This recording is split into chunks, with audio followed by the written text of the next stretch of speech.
वहाँ पे? लगाकर आग पूरे शहर को, शहंशाह ने बोला, उठा है दिल में तमाशे का शौक़ बहुत। सभी शाह परस्त सर झुकाकर बोले, हुजूर का शौक़ सलामत रहे, शहर और भी बहुत। आप समझिए आज जिस तरीके से पूरे देश में एक सांप्रदायिकता भरा माहौल कायम किया जा रहा है और साजिश के तहत पूरे देश को सांप्रदायिकता की आग में झोंका जा रहा है, इससे बड़े शर्म, दुर्भाग्य और पीड़ा की बात इस देश के लिए नहीं हो सकती है। और जिस सूबे का मुख्यमंत्री स्वयं इस तरीके के सांप्रदायिक भाषण देता हो कि अगर कोई धर्म विशेष बटेगा तो कटेगा, तो उस प्रदेश में हिंसा होना, धार्मिक सौहार्द बिगड़ना, ये लाजमी सी बात है, लाजमी सी बात है। सर लेकिन आप खुद युवा है, जो लड़के गए थे, कहाँ जा रहे थे, झंडा ही तो उतारे थे, क्या दिक्कत था? गोली मारने की जरूरत थोड़ी थी, पर मतलब कानून हाथ में ये सिर्फ झंडा उतारने भर का प्रश्न नहीं है, ये अराजकता है, ये झंडा उतारना नहीं है। आप ये बताइए, कोई पीसफुली शांतिपूर्ण ढंग से अपने घर में है, उसके घर पर आप छत पर चढ़ जाओ, वहाँ पर जो है धार्मिक नारे लगाओ और फिर उसकी रेलिंग गिरा दो, उसके जो है धर्म का झंडा उखाड़ कर फेंक दो, तो ये तो अराजकता है, ये तो सांप्रदायिकता है। आप बताओ, मैं इस देश के करोड़ों हिंदुओं से पूछना चाहता हूँ कि कोई व्यक्ति अगर तुम्हारे घर में आंगन में तुम्हारे धर्म विशेष का जो है लहरा रहा भगवा झंडा उखाड़ के फेंक दे, तो इस देश का धर्म हिंदू क्या करेगा? आप बताइए ना। ये पूर्ण रूप से गैर कानूनी है। फिर भी हमारी संवेदना गोपाल मिश्रा के परिवार से है। अभी 2 महीने पहले उसकी शादी हुई। सवाल ये नहीं है गोपाल मिश्रा है या वो मुसलमान है या पक्ष है विपक्ष है, सवाल ये है कि ये हत्याएं किसकी हो रही हैं। ये हत्या किसी हिंदू मुसलमान की नहीं हो रही, ये हत्याएं इस देश के भारत के नागरिक की हो रही है। ये नुकसान हिंदुस्तान का है। ये जो सैकड़ों मकान जला दी उन्मादी भीड़ ने, ये भीड़ ये थोड़ी देखती है कि आप हिंदू आप मुसलमान हो। अभी एक पत्रकार है ललन टॉप का, जिसको पकड़ के भीड़ ने मारा, उसको हिंदू पक्ष ने मारा, कुछ पत्रकारों को मुस्लिम पक्ष ने मारा। तो आप बताइए कि ये पक्ष थोड़ी ये देखता है कि कौन मुसलमान है। जो शोरूम जलाया गया जिस व्यक्ति का, वो भी हिंदू है। सैकड़ों मुसलमानों के घर फूंक दिए गए। यहाँ प्रश्न ये नहीं है कि हिंदू दंगा कर रहा है कि मुसलमान दंगा कर रहा है। यहाँ प्रश्न ये है कि कानून का राज है कि नहीं उत्तर प्रदेश में। आप बताइए।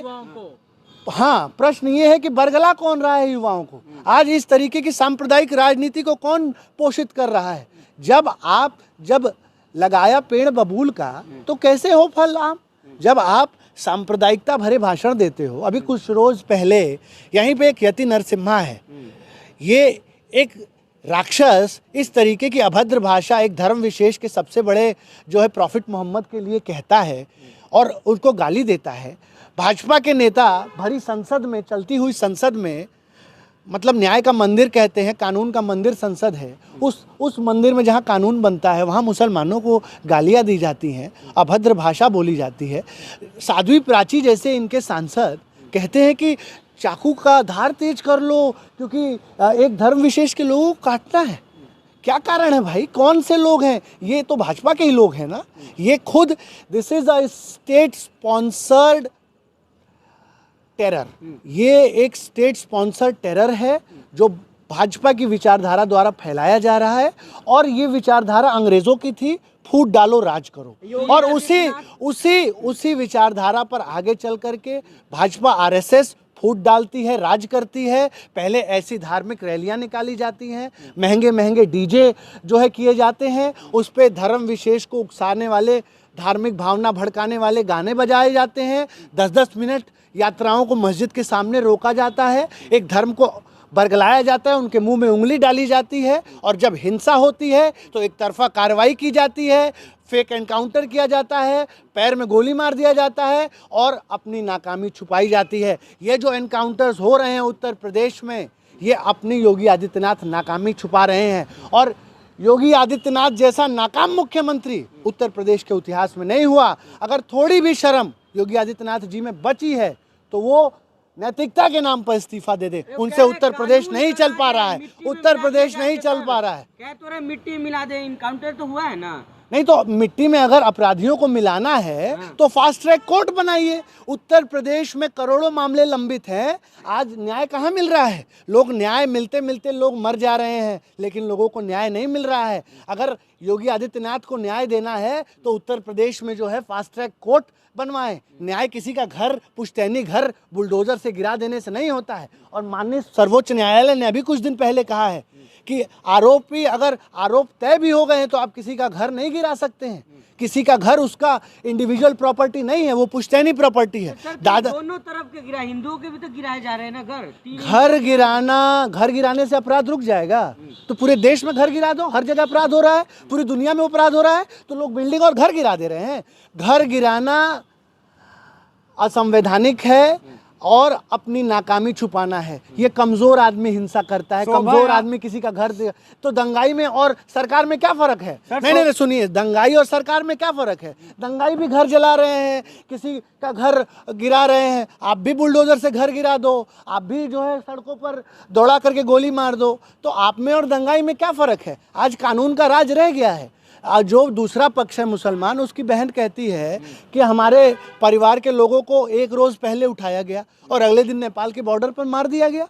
तो ये न्याय क्या इस देश की जनता इस स्क्रिप्टेड न्याय को नहीं देख रही है? किस तरीके से पटकथा लिखी जा रही है। और अपनी नाकामी छुपाने के लिए तानाशाह जब जब कमज़ोर होगा वो हिंसा का रास्ता अख्तियार करेगा। और ये निशानी है कि तानाशाह की जब कुर्सी हिलेगी वो कमज़ोर होगा तो डर और भय फैलाएगा। और बड़ा आसान है लोगों को बांटना और दंगे करके अपनी सत्ता को बरकरार रखना। यही पैटर्न, इसी राजनीति को पोषित किया जा रहा है। ये भारत के भविष्य के लिए बहुत सर खतरनाक एक चीज बताइए, शोभा यात्रा में पत्थर चलाना ठीक है? ये क्या शोभा यात्रा में पत्थर चल रहा है तो कानून उसके लिए है, पुलिस है, उसकी सुरक्षा क्यों नहीं ली जा रही है?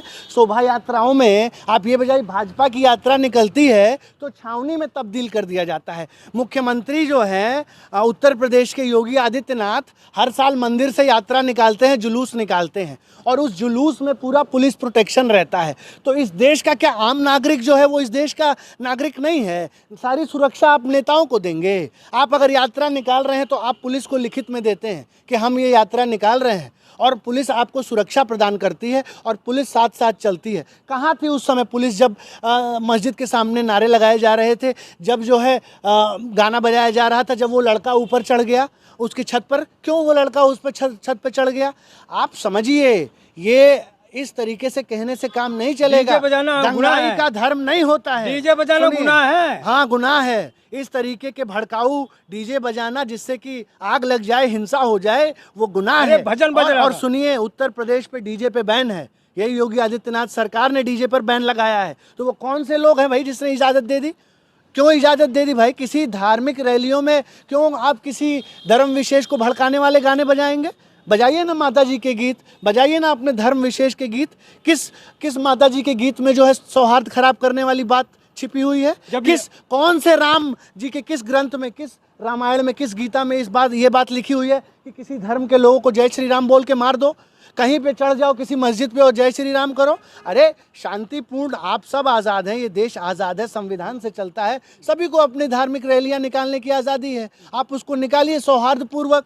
आप भाईचारा बंधुत्व को बढ़ाइए, आप तो नफरत को पोषित कर रहे हैं। और ये इतनी बड़ी घटना हो जाने के बावजूद भी एक तरफा कार्रवाई कर रहे हो और हिंसा को हिंसा से नहीं ख़त्म कर सकते हो कि आपने उस पक्ष ने गोली मार दी तो आप भी जो है एनकाउंटर करना शुरू कर दो। ये हिंसा से हिंसा नहीं रुकती है। पूरे बहराइच में नजर रखी जा रही है, ड्रोन से हलचल तेज हो गई है, बुलडोजर को जिस तरीके से कार्रवाई हो रही है, ये सब योगी सरकार की कामयाबी तो दिखा रहे हैं कि ड्रोन लाया जा रहा है। पहले क्यों नहीं लाया गया, ये सवाल उठ रहा है। नहीं, आप ये बताइए, योगी आदित्यनाथ अपनी पीठ थपथपा रहे हैं। हर बार ऐसा क्यों होता है कि दंगे हो जाते हैं, दंगे होने दिए जाते हैं? यहाँ तो दंगा होने दिया गया है। आप बताइए, गोपाल मिश्रा की लाश का रैली क्यों निकालने दिया गया भाई? अगर वहाँ कोई घटना हो गई, यहाँ तो तमाम जब रेप होता है, बलात्कार होता है, तो पुलिस जो है लाश को रातों रात फूंक देती है, मिट्टी का तेल डला के फूंक देती है। तो इस घटना में क्यों जो है उसकी लाश को घुमाया गया? और लाश को जब घुमाया गया तो उस रैली में भी जो है सांप्रदायिकता भरे नारे लगाए गए लाठी डंडे से, और उसके बाद से हिंसा भड़की है। जब लाश को घुमाया गया है, तो this is a complete failure of state government, this is a complete failure of state machinery, intelligence, प्रशासन का ये फेल्योर है और मुख्यमंत्री का फेल्योर है। आप मुख्यमंत्री से क्यों नहीं इस्तीफा मांगते? क्यों नहीं, क्यों डर रहे हो भाई? योगी आदित्यनाथ से क्यों नहीं इस्तीफा कोई मांग रहा है? मैं मांग रहा हूँ इस्तीफा। नाकाम मुख्यमंत्री है और मतलब ऊब चुका है उत्तर प्रदेश इन घटनाओं से। आज जंगल राज है उत्तर प्रदेश में, अघोषित आपातकाल है। आप पत्रकार हो, आप चले जाओ कैमरा लेकर के, आपके ऊपर मुकदमे हो जाएंगे, आपको जेल में डाल दिया जाएगा। तो आप समझिए उत्तर प्रदेश में अब कानून का राज नहीं है और यहाँ तो स्पष्ट तौर पर जो है सुप्रीम कोर्ट की धज्जियां उड़ाई जा